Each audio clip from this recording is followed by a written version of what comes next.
আমি সকলোকে আমাৰ শ্ৰদ্ধা জনাইছোঁ, সেৱা জনাইছোঁ।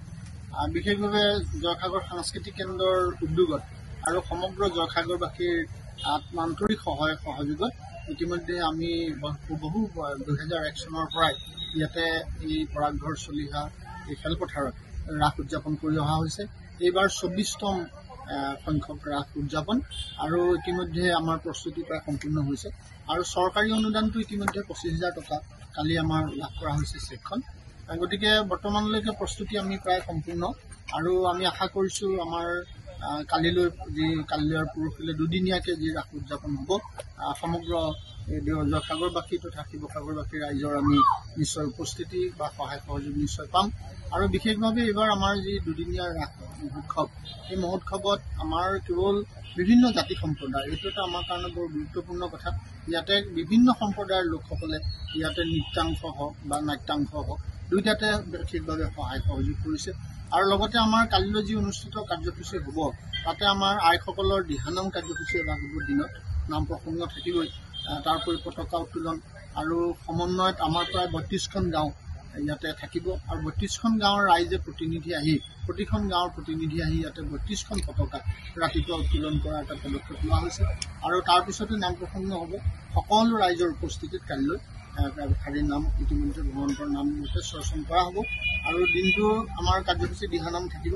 তাৰ পাছতে সন্ধ্যা আমাৰ ৰাস হ'ব। কালিলৈ ৰাসৰ প্ৰথম দিন, তাৰ পাছত পৰহিলৈ ৰাসৰ দ্বিতীয় দিন হ'ব।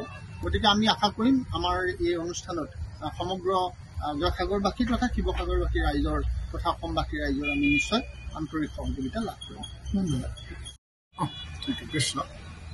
জয়সাগৰ সাংস্কৃতিক কেন্দ্ৰৰ উদ্যোগত জয়সাগৰবাসী ৰাইজৰ সহযোগত আৰু আমাৰ উদযাপন সমিতিৰ সম্পূৰ্ণ সহযোগত আমি অহা কাইলৈৰ পৰা জয়সাগৰ এই পৰাগঘৰ চলিহা ক্ষেত্ৰত আমি ৰাস উদযাপন কৰিবলৈ লৈছোঁ আৰু এই ক্ষেত্ৰত আমি সমগ্ৰ জয়সাগৰ অঞ্চলৰ যিটো সহযোগিতা, সেই সহযোগিতা বিচাৰিছোঁ আৰু লগতে আমাৰ উদযাপন সমিতিয়ে যিখিনি কৰিব লাগে সম্পূৰ্ণ কৰি তুলিছে আৰু ইতিমধ্যে আমাৰ যিখিনি কৰিবলগীয়া কাম নামঘৰকে আদি কৰি সকলোখিনি কাম সম্পূৰ্ণ হৈ উঠিছে আৰু সকলো ৰাইজৰ সহায় সহযোগত আগন্তুক 2 দিনত আমি এই কাৰ্যসূচীসমূহ সফল কৰিব পাৰিম বুলি আশা ৰাখিছোঁ আৰু সকলোৰে সহায় সহযোগিতা কামনা কৰিছোঁ।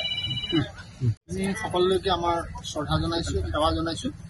বিশেষভাৱে জয়সাগৰ সাংস্কৃতিক কেন্দ্ৰৰ উদ্যোগত আৰু সমগ্ৰ জয়সাগৰবাসীৰ আন্তৰিক সহযোগত ইতিমধ্যে আমি বহু 2001 চনৰ পৰাই ইয়াতে এই পৰাগঘৰ চলিহা এই খেলপথাৰত ৰাস উদযাপন কৰি অহা হৈছে। এইবাৰ 24তম সংখ্যক ৰাস উদযাপন আৰু ইতিমধ্যে আমাৰ প্ৰস্তুতি প্ৰায় সম্পূৰ্ণ হৈছে আৰু চৰকাৰী অনুদানটো ইতিমধ্যে 25,000 টকা কালি আমাৰ লাভ কৰা হৈছে চেকখন।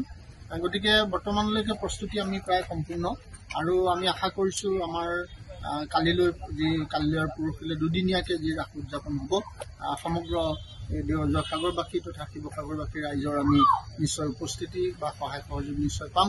আৰু বিশেষভাৱে এইবাৰ আমাৰ যি দুদিনীয়া ৰাস মহোৎসৱ, এই মহোৎসৱত আমাৰ কেৱল বিভিন্ন জাতি সম্প্ৰদায়, এইটো এটা আমাৰ কাৰণে বৰ গুৰুত্বপূৰ্ণ কথা। ইয়াতে বিভিন্ন সম্প্ৰদায়ৰ লোকসকলে ইয়াতে নৃত্যাংশ হওক বা নাট্যাংশ হওক দুয়োটাতে বিশেষভাৱে সহায় সহযোগ কৰিছে আৰু লগতে আমাৰ কালিলৈ যি অনুষ্ঠিত কাৰ্যসূচী হ'ব তাতে আমাৰ আইসকলৰ দিহানাম কাৰ্যসূচী এভাগ হ'ব, দিনত নাম প্ৰসংগ থাকিবই, তাৰোপৰি পতাকা উত্তোলন আৰু সমন্বয়ত আমাৰ প্ৰায় 32খন গাঁও ইয়াতে থাকিব আৰু 32খন গাঁৱৰ ৰাইজে প্ৰতিনিধি আহি প্ৰতিখন গাঁৱৰ প্ৰতিনিধি আহি ইয়াতে 32খন পতাকা ৰাতিপুৱা উত্তোলন কৰাৰ এটা পদক্ষেপ লোৱা হৈছে আৰু তাৰপিছতে নাম প্ৰসংগ হ'ব। সকলো ৰাইজৰ উপস্থিতিত কালিলৈ শাৰীৰ নাম ইতিমধ্যে ভগৱন্তৰ নাম ৰচন কৰা হ'ব আৰু দিনটো আমাৰ কাৰ্যসূচী দিহানাম থাকিব। তাৰ পাছতে সন্ধ্যা আমাৰ ৰাস হ'ব। কালিলৈ ৰাসৰ প্ৰথম দিন, তাৰ পাছত পৰহিলৈ ৰাসৰ দ্বিতীয় দিন হ'ব। গতিকে আমি আশা কৰিম আমাৰ এই অনুষ্ঠানত সমগ্ৰ জয়সাগৰবাসী তথা শিৱসাগৰবাসী ৰাইজৰ তথা অসমবাসী ৰাইজৰ আমি নিশ্চয় আন্তৰিক সহযোগিতা লাভ কৰিম। ধন্যবাদ। কৃষ্ণ।